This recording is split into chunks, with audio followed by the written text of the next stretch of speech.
कहानी शुरू होती है सन 1899 के न्यूयॉर्क में, जहां अलेक्जेंडर कोलंबिया यूनिवर्सिटी में एक प्रोफेसर होता है और अपने बाकी के समय में वो एक इन्वेंटर था। एक दिन उसका दोस्त फिल्बी यूनिवर्सिटी में अलेक्जेंडर को याद दिलाता है कि उसे तो उस शाम एमा से मिलने जाना था।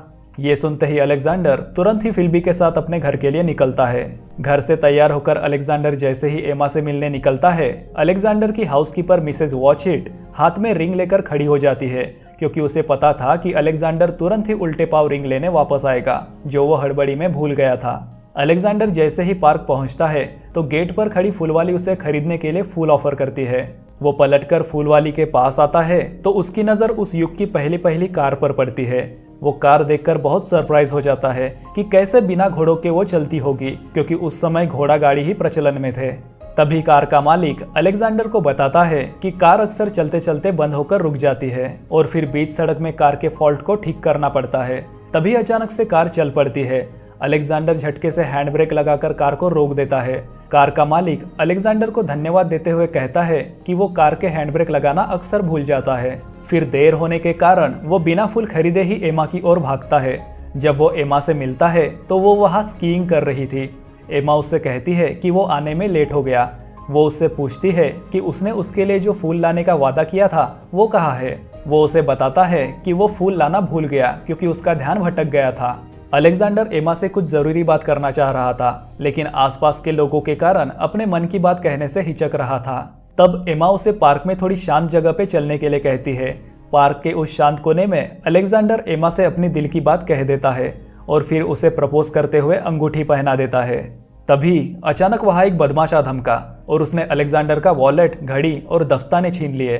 फिर वो एमा की अंगूठी छीन रहा होता है।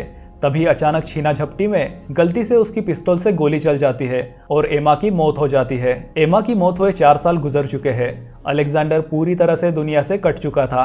वो अपने घर की प्रयोगशाला में ही एक सीक्रेट इन्वेंशन पर काम कर रहा था।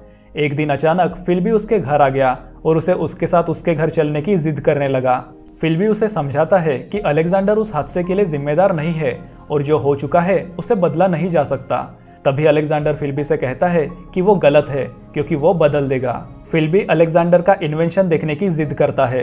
अलेक्जेंडर फिल्बी से कहता है कि वो 1 हफ्ते बाद दोबारा उसके पास आए, क्योंकि वो अपने इन्वेंशन कंप्लीट करने के काफी करीब है और 1 हफ्ते बाद वो उसे अपना इन्वेंशन दिखाएगा। फिल्बी मान जाता है और वहां से चला जाता है। फिल्बी के जाने के बाद अलेक्जेंडर सज धज के वैसे ही तैयार होता है जैसे वो एमा की मौत के दिन तैयार हुआ था।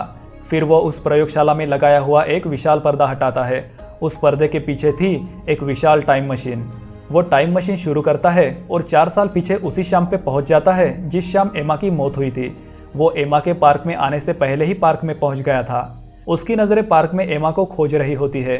तभी एमा पार्क में आती है। इस बार एमा उससे कहती है कि वो आज पहली बार उससे काफ़ी जल्दी आ गया। फिर एमा उससे पूछती है कि उसने उसके लिए जो फूल लाने का वादा किया था वो कहाँ है। अलेक्जेंडर एमा को अपने सामने जिंदा देख उसे अपनी बाहों में भींच लेता है। वो एमा से कहता है कि उसे उससे कुछ ज़रूरी बात करनी है। तब एमा उसे पार्क में थोड़ी शांत जगह पर चलने के लिए कहती है। इस बार अलेक्जेंडर सुनसान में जाने से साफ इनकार कर देता है। उल्टा वो इस बार एमा को घोड़ा गाड़ी में बिठाकर शहर के बीचों बीच ले जाता है। फिर अलेक्जेंडर एमा को घर जाकर उसका इंतजार करने को कहता है। वो वादा करता है कि वो थोड़ी देर में ही उसके घर आएगा। तब एमा कहती है कि ठीक है, लेकिन पहले वो उसे फूल खरीद कर दे। अलेक्जेंडर उसे वहीं सड़क के किनारे रुकने के लिए कहता है और सड़क के पार सामने की फूल की दुकान से फूल खरीदने चला जाता है। एमा से थोड़ी दूरी पर उस युग की वही पहली कार अचानक से बंद पड़ गई थी और वही कार का मालिक, जो अक्सर कार के हैंड ब्रेक लगाना भूल जाता था, कार के पीछे की तरफ खड़ा कार का फॉल्ट ठीक कर रहा था। तभी ब्रेक न लगे होने के कारण कार अचानक से चल पड़ती है और बिना घोड़े के गाड़ी को चलता देख सामने से आ रही घोड़ा गाड़ी के घोड़े बिदक जाते हैं और एमा को अपने चपेट में ले लेते हैं। एमा उस घोड़ा गाड़ी के नीचे आकर मर चुकी थी। अलेक्जेंडर हॉस्पिटल में बैठा था। तभी फिल्बी उसके पास आकर एमा की मौत पर अपना दुख प्रकट करता है। उस पल अलेक्जेंडर को एक बात समझ नहीं आ रही थी कि इस बार तो वे लोग पार्क में नहीं थे, सेफ थे, लेकिन फिर भी वो पास्ट को क्यों नहीं बदल पाया। इसका मतलब है कि वो चाहे जितनी बार भी भूतकाल में जाकर एमा को बचाए, एमा किसी और तरीके से मर ही जाएगी। वो एमा का मरना नहीं टाल सकता। उस समय वो अपने आप को पूरी तरह से हेल्पलेस महसूस कर रहा था। तभी अलेक्जेंडर के दिमाग में एक सुझाव आता है कि शायद भविष्य में विज्ञान ने इतनी तरक्की कर ली हो कि पास्ट को बदलने की तकनीक इजाद कर ली गई हो। और फिर इसी आशा के साथ अलेक्जेंडर अपने भविष्य में जाने की यात्रा प्रारंभ करता है। इस यात्रा के दौरान एमा की तस्वीर वाला लॉकेट एक्सीडेंटली टाइम बबल के बाहर गिर जाता है और फिर समय की तेज गति के कारण तेजी से एज होते हुए खराब होते हुए गायब हो जाता है। यानी कि टाइम बबल के बाहर कोई भी चीज गिरी तो उसका तेजी से एज होते हुए बर्बाद होना तय था। अलेक्जेंडर टाइम ट्रैवल करके 132 साल आगे भविष्य में सन 2030 में पहुंच जाता है, जहां इंसानों ने चांद पर कॉलोनी बना ली थी। उस युग के न्यूयॉर्क पब्लिक लाइब्रेरी में टाइम ट्रैवल के बारे में जब वो कुछ किताबें देख रहा होता है, तभी वहां अचानक होलोग्राफिक लाइब्रेरियन वॉक्स प्रकट होता है। अलेक्जेंडर पहले उसे कांच के दूसरी तरफ खड़ा आदमी समझता है, लेकिन जब वॉक्स को एक स्क्रीन से दूसरी स्क्रीन के बीच चलता देखता है तो वो भौचक्का रह जाता है। वो स्क्रीन के पीछे भी जाकर देखता है, लेकिन वहां कोई नहीं होता। वैज्ञानिक होते हुए भी अलेक्जेंडर इस नए जमाने के वॉक्स को समझ नहीं पा रहा था। अलेक्जेंडर उससे पूछता है कि वो क्या चीज है। वॉक्स बताता है कि वो समस्त मानव ज्ञान का भंडार है। वॉक्स अलेक्जेंडर से कहता है कि पूछो जो पूछना है। अलेक्जेंडर उसे टाइम ट्रैवल के बारे में पूछता है। अलेक्जेंडर उससे पूछता है कि क्यों कोई पास्ट को नहीं बदल सकता। वॉक्स उसे बताता है कि उसे इस बारे में कोई जानकारी नहीं है, क्योंकि अभी तक टाइम मशीन का इन्वेंशन ही नहीं हुआ है। वॉक्स उसे टाइम ट्रैवल से संबंधित कुछ फेमस आर्टिकल्स दिखाने लगता है। इनमें से एक आर्टिकल खुद अलेक्जेंडर के बारे में था। अपना नाम सुनते ही अलेक्जेंडर वॉक्स से अपने बारे में पूछता है। वॉक्स उसे बताता है कि अलेक्जेंडर सन 1903 में कहीं गायब हो गया था। उसने अपने जीवन काल में टाइम मशीन बनाने के बारे में कुछ लेख लिखे थे, लेकिन उसके लेख पर आधारित टाइम मशीन का प्रैक्टिकल वर्किंग प्रोटोटाइप कभी किसी ने नहीं देखा। एक तरह से वॉक्स सही भी था, क्योंकि 1903 में ही तो टाइम मशीन लेकर अलेक्जेंडर टाइम ट्रैवल पे निकल चुका था। तब से अलेक्जेंडर को मरा हुआ और उसकी टाइम मशीन को कोरी बकवास मान लिया गया था। फिर अलेक्जेंडर उस लाइब्रेरी से चला जाता है और फिर से अपनी भविष्य की यात्रा जारी रखता है। तभी उसे एक तेज झटका लगता है। वो अचानक टाइम मशीन को रोकता है। वो सिर्फ 7 साल ही आगे आया था, साल 2037 में। वहां उसे पता चलता है कि चांद पे बनाई गई कॉलोनी के द्वारा वहां पर की गई माइनिंग के कारण चांद अपनी ऑर्बिट से फिसल गया और अब चांद टूट टूट कर बड़ी बड़ी चट्टानों के रूप में पृथ्वी पर गिर रहा था। खुद को चांद से गिरते चट्टानों से बचाने के लिए अलेक्जेंडर तेजी से टाइम मशीन से वहां से निकलने लगता है कि तभी झटका लगने से उसका सर मशीन के पार्ट से टकरा जाता है और वो बेहोश हो जाता है। जब तक उसे होश आता है और वो टाइम मशीन को रोकता है, वो 8 लाख साल भविष्य में पहुंच गया था। उस युग में इंसान फिर से पुरानी जनजाति की भांति रहने लग गया था और चांद के टूट टूट कर गिरने से पृथ्वी पर जो भी नुकसान हुआ था वो ठीक हो गया था। अलेक्जेंडर टाइम ट्रैवल के दौरान लगी चोट और बीते समय के कारण काफी घायल और कमजोर हो गया था। उसे मारा नाम की लड़की अपने साथ अपने घर ले गई थी। मारा के माता पिता मर चुके थे और वो अपने छोटे भाई केलन के साथ रहती थी। वे लोग इलॉय कहलाते थे और वे लोग चट्टान में बनी लकड़ी के घरों में रहते थे। जब अलेक्जेंडर की तबीयत ठीक हो गई तब मारा उसे उसके टाइम मशीन तक ले जाती है। तभी नरभक्षी शैतानुमा प्रजाति जो मॉरलॉक्स कहलाते थे, वे इलॉय पे हमला बोल देते हैं, क्योंकि इलॉय लोग ही उनका भोजन थे। मॉरलॉक्स जमीन के नीचे रहते थे, इसलिए वे अपने शिकार किए हुए एलॉय को अपने साथ जमीन के नीचे खींच के ले जाते थे। उसी हमले में मॉरलॉक्स मारा को भी अपने साथ जमीन के नीचे ले गए। मॉरलॉक्स के जाने के बाद अलेक्जेंडर केलन से पूछता है कि कोई तो रास्ता होगा मॉरलॉक्स तक पहुंचकर मारा को बचाने का। तब केलन अलेक्जेंडर को उस स्थान पे ले जाता है जिसके बारे में इलॉय का मानना था कि वहां भूत वास करते हैं। भूत का निवास दूर बियाबान में भूमि के अंदर एक गुफा में था। दरअसल जिसे एलॉय भूत समझते थे वो कोई और नहीं बल्कि सन 2030 का होलोग्राफिक लाइब्रेरियन वॉक्स ही था। वॉक्स 8 लाख साल के बाद भी बढ़िया काम कर रहा था। अलेक्जेंडर वॉक्स से मॉरलॉक्स तक पहुंचने में मदद मांगता है ताकि वो मारा को बचा सके। वॉक्स उससे कहता है कि वो बस पूरब दिशा में जंगल में मॉरलॉक्स की सांसों की आवाज को फॉलो करता चले, वो मॉरलॉक्स तक पहुंच जाएगा। अलेक्जेंडर मॉरलॉक्स के अड्डे के पास पहुंचकर केलन को लौटने को कहता है। जाते जाते केलन अलेक्जेंडर को बताता है कि मॉरलॉक्स अलेक्जेंडर की घड़ी को भी अपने साथ ले गए हैं। फिर अलेक्जेंडर अकेले ही मॉरलॉक्स के अड्डे के अंदर प्रवेश करता है, लेकिन फिर वो वहां के नरकंकाल के बहुत बड़े ढेर में गिर जाता है। फिर मॉरलॉक्स उसे पकड़कर अपने राजा के पास छोड़ देते हैं।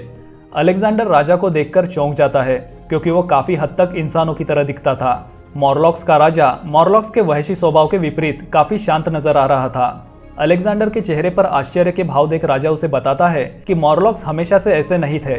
चांद के आसमान से गिरने के बाद पृथ्वी मानव नस्ल को संभाल नहीं सकी। कुछ धरती के ऊपर ही किसी तरह से जी गए और बाकी उनकी तरह बचे खुचे धरती के नीचे आकर बस गए। सदियां बीत जाने पर जब वो सूरज में जाने का प्रयास करने लगे तो वे कर न सके और वापस सतह के नीचे आकर रहने लगे। लेकिन धीरे धीरे सतह के नीचे से जीवनावश्यक संसाधन खत्म होने लगे थे। तब उन्होंने इलॉय की महिलाओं के साथ जबरदस्ती ब्रीडिंग कर मॉर्लॉक्स की कुछ नई स्पीसीज पैदा की। इन नए स्पीसीज में एक स्पीसीज ऐसी थी जो सूरज की किरणों को सह पाने में सक्षम थी। इस स्पीसीज के मॉर्लॉक्स सतह पर जाकर इलॉय के लोगों का शिकार कर उन्हें सतह के नीचे ले आते, जिनमें से कुछ इलॉय को वे अपना भोजन बनाते और कुछ को वे ब्रीडिंग के लिए इस्तेमाल करते थे। मॉर्लॉक्स की एक दूसरी स्पीसीज ऐसी थी जो इन शिकार करने वाले मॉर्लॉक्स को कंट्रोल करती थी। इस स्पीसीज के मॉर्लॉक्स काफी बुद्धिमान होते हैं और उन्होंने अपना दिमाग इतना विकसित कर लिया होता है कि वे दूसरों का दिमाग पढ़ सकते हैं, दूसरों के दिमाग को अपने वश में कर सकते हैं और इन्हीं शक्तियों की मदद से वे बाकी मॉर्लॉक्स को कंट्रोल करते हैं। राजा इसी बुद्धिमान स्पीसीज का था। अलेक्जेंडर राजा से कहता है कि उसे घृणा नहीं होती कि वे लोग इंसान होकर दूसरे इंसानों को मारकर खाते हैं। राजा उससे कहता है कि अब यही इंसानों का भविष्य है। राजा अलेक्जेंडर का दिमाग पढ़ता है। उसे अलेक्जेंडर के टाइम ट्रैवल के पीछे की पूरी कहानी समझ आ जाती है। वो अलेक्जेंडर के दिमाग में चल रहे उस सवाल को भी पढ़ लेता है जिसके लिए अलेक्जेंडर ने इतना लंबा भविष्य का सफर तय किया था। वो सवाल कि क्यों वो पास्ट को नहीं बदल सकता। आखिरकार बुद्धिमान राजा अलेक्जेंडर के सवाल का जवाब देता है।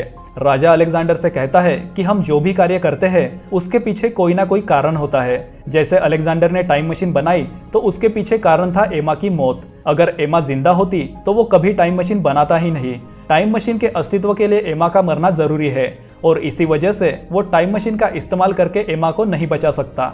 अलेक्जेंडर को अपने सवाल का जवाब मिल चुका था और अब जबकि अलेक्जेंडर को उसका जवाब मिल चुका था, राजा अलेक्जेंडर को उसके समय में वापस लौटने को कहता है। वो उसे उसकी टाइम मशीन भी लौटा देता है जो मॉर्लॉक्स सतह से नीचे ले आए थे। अलेक्जेंडर समझ चुका था कि वो मारा को बचाने के लिए अब कुछ नहीं कर सकता। तभी अलेक्जेंडर कुछ सोचता है और राजा से अपनी घड़ी वापस मांगता है। राजा उसे उसकी घड़ी लौटा ही रहा था कि तभी वो राजा को टाइम मशीन में खींच लेता है और फिर राजा को टाइम बबल से बाहर लटकाकर तेजी से भविष्य में आगे बढ़ जाता है। इससे राजा बहुत तेजी से एज होता हुआ मर जाता है। इसके बाद अलेक्जेंडर टाइम मशीन को रोकता है, लेकिन तब तक वो 60 लाख साल भविष्य में पहुंच चुका था। उस युग में वो देखता है कि मॉर्लॉक्स ने पृथ्वी पर कब्जा करके पूरी दुनिया को तबाह कर दिया था। ये देख अलेक्जेंडर वापिस से मारा को बचाने उसके युग में लौट जाता है। वो मारा के पास पहुंचकर उसे आजाद करता है। फिर वो अपनी टाइम मशीन को चालू करके उसमें अपनी घड़ी फंसाकर मारा के साथ वहां से भाग जाता है। मॉर्लॉक्स उनका पीछा करते हैं। अलेक्जेंडर और मारा ऊपर सतह पर आ जाते हैं। तभी टाइम मशीन जाम होने के कारण बहुत तेजी से समय में इम्बैलेंस पैदा होता है और एक तेज धमाके के साथ टाइम मशीन फट पड़ती है, जिससे सभी मॉर्लॉक्स बहुत तेजी से एज होते हुए मर जाते हैं। फिर वॉक्स सारे इलॉय को पढ़ाकर उन्हें ज्ञान देने का काम करने लगता है। मारा और केलन अलेक्जेंडर को उस स्थान पर ले जाते हैं जहां उन्हें पहली बार अलेक्जेंडर की टाइम मशीन मिली थी। ये वही स्थान था जहां कभी अलेक्जेंडर का घर हुआ करता था, क्योंकि टाइम ट्रैवल के दौरान टाइम मशीन अपनी जगह नहीं बदलती, बदलता है तो सिर्फ समय। तभी ठीक उसी समय उधर अलेक्जेंडर के युग में यानी कि 1903 में क्या घट रहा था वो दिखाया जाता है। अलेक्जेंडर को टाइम ट्रैवल पे निकले हुए 1 हफ्ता बीत चुका है। जैसा कि अलेक्जेंडर से तय हुआ था, 1 हफ्ता बीत जाने के बाद फिल भी अलेक्जेंडर से मिलने दोबारा उसके घर आता है। तब वो अलेक्जेंडर को गायब पाकर हाउसकीपर मिसेज वॉचिट से कह रहा होता है कि चलो अच्छा है, अलेक्जेंडर ऐसी जगह पहुंच गया है जहां वो खुश होगा। वो मिसेज वॉचिट को उसके घर आकर उसका घर संभालने का आमंत्रण देता है। वो मान जाती है, लेकिन सिर्फ तब तक के लिए जब तक कि अलेक्जेंडर लौट ना आए। लेकिन अलेक्जेंडर अब कभी भी नहीं लौटने वाला था। वो तो 8 लाख साल भविष्य में मारा के साथ वहीं बस गया था। और इसी तरह ये मूवी यहीं समाप्त हो जाती है। ऐसे ही और मूवीज देखने के लिए इस वीडियो को लाइक और चैनल को सब्सक्राइब करना ना भूलें।